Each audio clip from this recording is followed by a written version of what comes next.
नमस्कार साथियों, मैं हूं आपकी दोस्त और आपका आपके चैनल आभार में स्वागत है।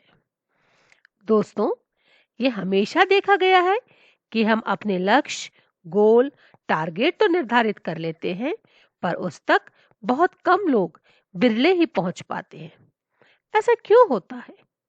चलिए आज ये समझने की कोशिश करते हैं। तो आज का हमारा टॉपिक है लक्ष्य तक कैसे पहुंचे। इसको हम एक कहानी के माध्यम से समझने की कोशिश करेंगे। एक बड़ा सुंदर शहर था। उसका राजा बड़ा उदार और धर्मात्मा था।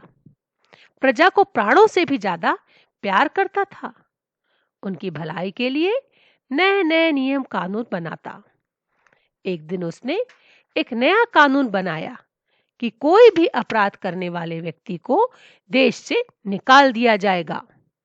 कानून बनने के बाद कानून तोड़ने वाले अनेक अपराधियों को राज्य से बाहर निकाल दिया गया। राज्य में अब सभी जगह सुख शांति थी। एक बार अनजाने में राजा से भी एक अपराध हो गया। राजा को अपराध करते हुए किसी ने भी नहीं देखा था। उसने किसी से कुछ भी नहीं कहा, पर राजा मन ही मन बहुत दुखी था। राजा था सच्चा, अपने आप को वह छिपा भी सकता था, पर उसने ऐसा किया नहीं। दूसरे दिन राजा बहुत दुखी मन से राज दरबार में पहुंचा और सबके सामने अपना अपराध कह सुनाया और यह भी कहा कि मैं अपराधी हूं, इसलिए मुझे दंड मिलना चाहिए।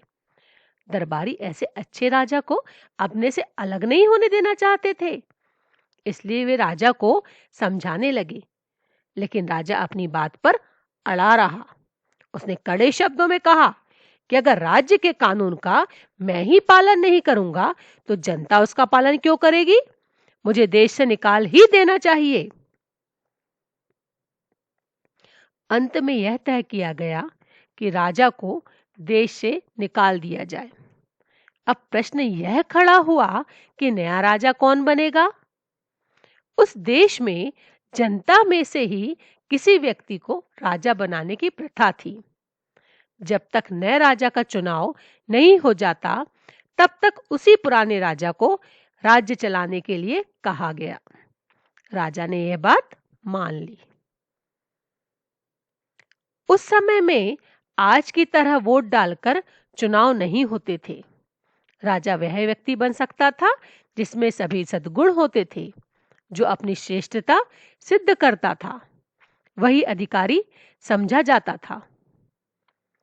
उस देश का राजा जितना महान था, उतना ही बुद्धिमान उनका मंत्री था।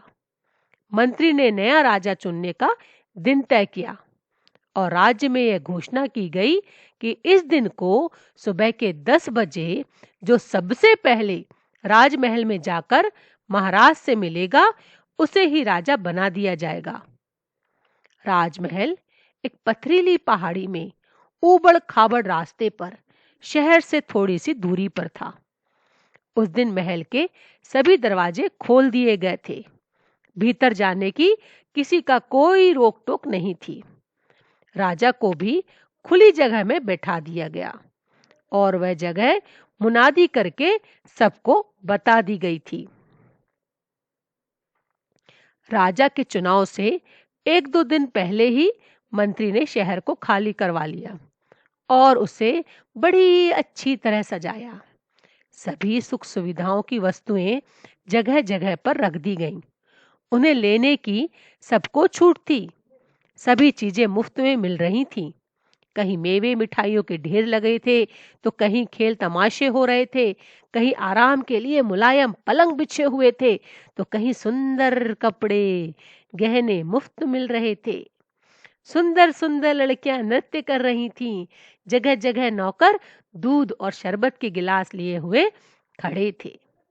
शहर का हर एक गली मोहल्ला ऐसा सज रहा था जैसे कोई राजमहल हो।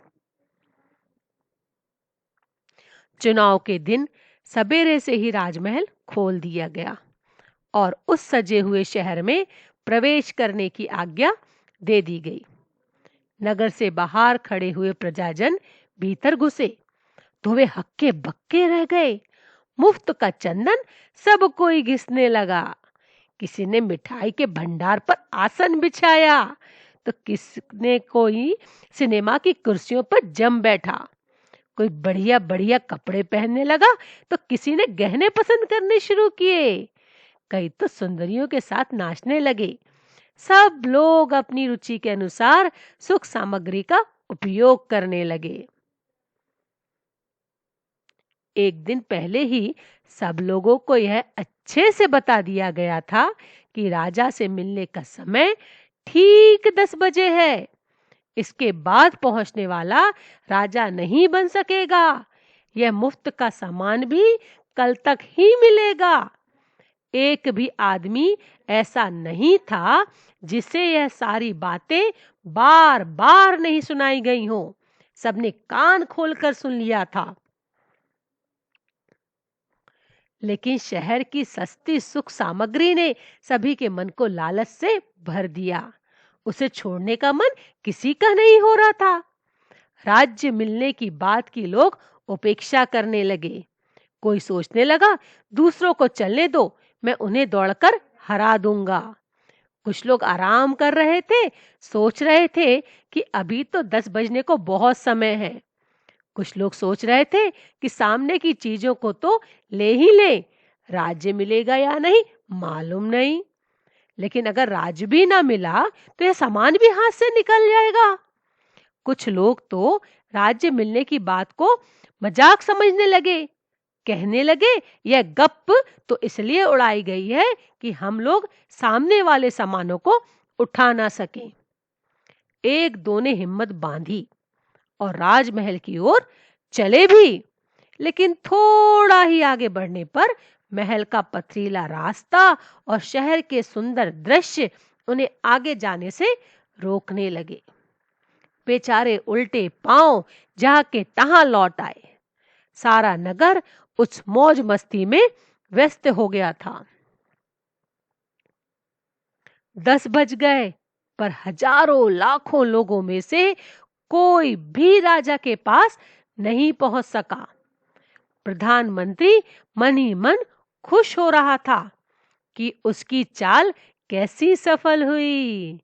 जब कोई ना आया तो लाचार होकर उसी राजा को पुनः अपने राज्य का भार संभालना पड़ा।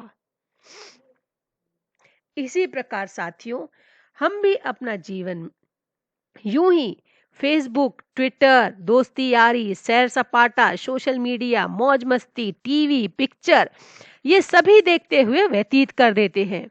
यही सभी हमारी बाधाएं हैं जिसमें फंसकर हम अपने लक्ष्य तक नहीं पहुंच पाते।